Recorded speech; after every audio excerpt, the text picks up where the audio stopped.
PlayStation fanboys are not going to like me. I think the PS5 Pro is a huge mistake. We just saw the unveil video. The news just dropped today. The price just dropped today. It's $699, and that's for the discless. If you want a disc, tack on another $100 to that. I think it's a huge mistake on a couple fronts. I don't think the Xbox should worry itself about a Xbox Pro. I think it's a waste of money. I think it's a waste of hardware. Granted, the target audience here is hardcore gamers. But that's putting you up close around to a pretty decent PC, and most hardcore gamers are probably already on PC anyways. I'm just not sure who this appeals to at that $699 price point. Furthermore, I actually think this proves the value of Game Pass. I think this is one giant trailer. The PS5 and the PS5 unveil video is one giant trailer for Game Pass. That price point is way too high, in my opinion. It also comes off a little bit tone deaf. Now, granted, that's a little nitpicky here because these were already in the plans and works, but in the current economic conditions, $699 is a lot of money. I am a hardcore gamer. I'm not paying $699 for a next-gen console. If Xbox Pro came out tomorrow, I would not be at that price point. I would not get it, which is why I don't think Xbox should even, and I think they're making the right decision because they're not, go down this rabbit hole. I don't think there's a need for a PS5 Pro. First off, number one, they basically showed off more of the same. They showed off what was already promised with the PS5 anyways, and the Xbox. We're promised 4K gaming at 60 frames per second. That's all that this is showing off, that, hey, we're getting 4K gaming at 60 frames per second, basically. That you're not going to have to really choose between performance and fidelity mode, that now you'll be able to have your cake and eat it too, essentially. However, that comes at a $699 price point. Let's jump into why I think this is one giant commercial for Game Pass and for cloud gaming and for services like the GeForce Now. Because, and it's that $699 price point. But let's jump into that. Before we do, don't forget that like button, subscribe to this channel. My name is X1 the Gamer. We drop videos like this all the time right here on this channel. Like, subscribe. We also do have a Discord. Come join us. Come continue the discussion there. We will pin that to the comments below. First off is the cost-effective gaming. I think the reason this is a giant commercial for Game Pass is because Game Pass combined with a service like, I don't know, GeForce Now, I can get the exact same high fidelity, upscaled graphical for way cheaper. I can get years of Game Pass subscription for just the price of this console. That gives me access to 100 games in every first-party Xbox title. And if this is the direction the industry is going, no wonder Xbox is all in on Game Pass. If next-gen hardware, we know Sarah Bond has said it's going to be the largest technological leap between this generation and next generation that we've ever seen. If this is going to be the price point, $699, Game Pass is gold and cloud gaming is gold. I think there's no need for expensive hardware with Game Pass, particularly.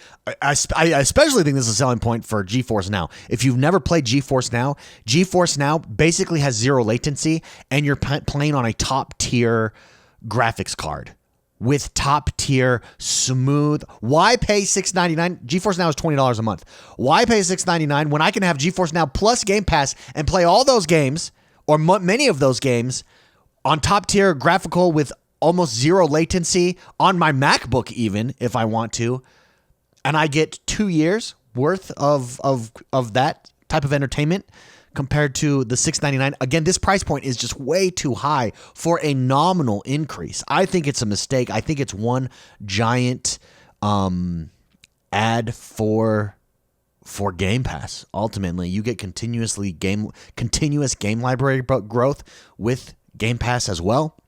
Whereas with a Pro, you've got to continue to buy the games. I mean, I guess they have their PS Plus, but again, I think in current economic conditions, they're bad, everybody. You see the layoffs at all the gaming studios?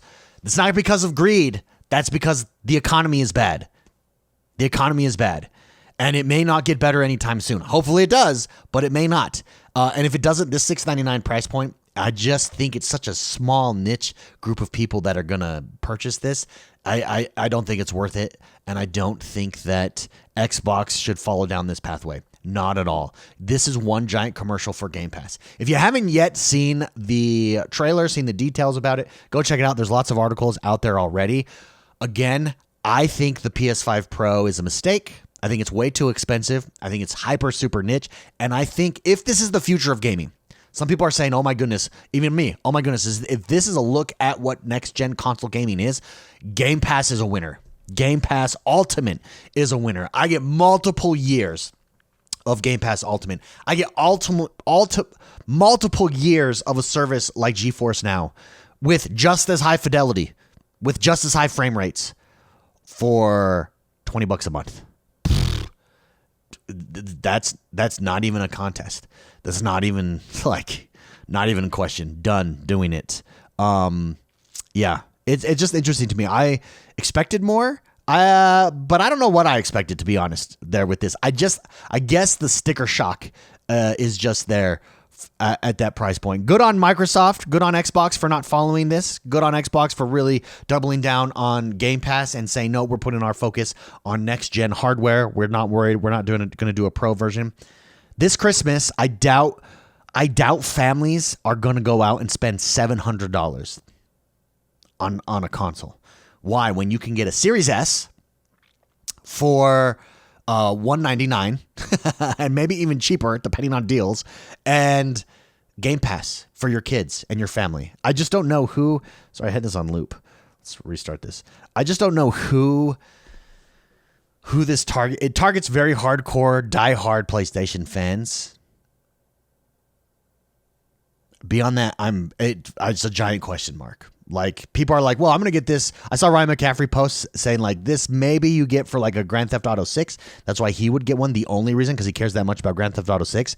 But my point is, GeForce Now, Grand Theft Auto 6, you get this same experience. Like, why not just do that? I don't know. It's questionable to me. Would love to know what you guys think, though. Do you think I'm overselling this price point? Like, that this is not that big of a deal, that gamers will have no problem with this? Do you think that it's not a commercial for Game Pass? Again, I think it's a commercial for Game Pass because value is key. And if this is the cost, if this is the price point for future consoles, Game Pass is golden. You can see the value of Game Pass only increases. This dropping only increases the value of Game Pass because it's such a good value. And in a down economy, with inflation where it's at, with costs only rising, I could, even if I wanted one, I could not justify to my wife and my family spending that much money on a PS5 Pro. And I have a PlayStation 5 right behind me. I also have a Portal, a PlayStation Portal. And I could not justify getting that PS5. I have a Series X and I have a Series S. And I have a Nintendo Switch. I cannot justify that price point. It's a giant commercial for Game Pass. Again, let me know what you think. Hit that like button. Subscribe to this channel. My name is X1 Gamer. We'll see you guys next time. Bye-bye.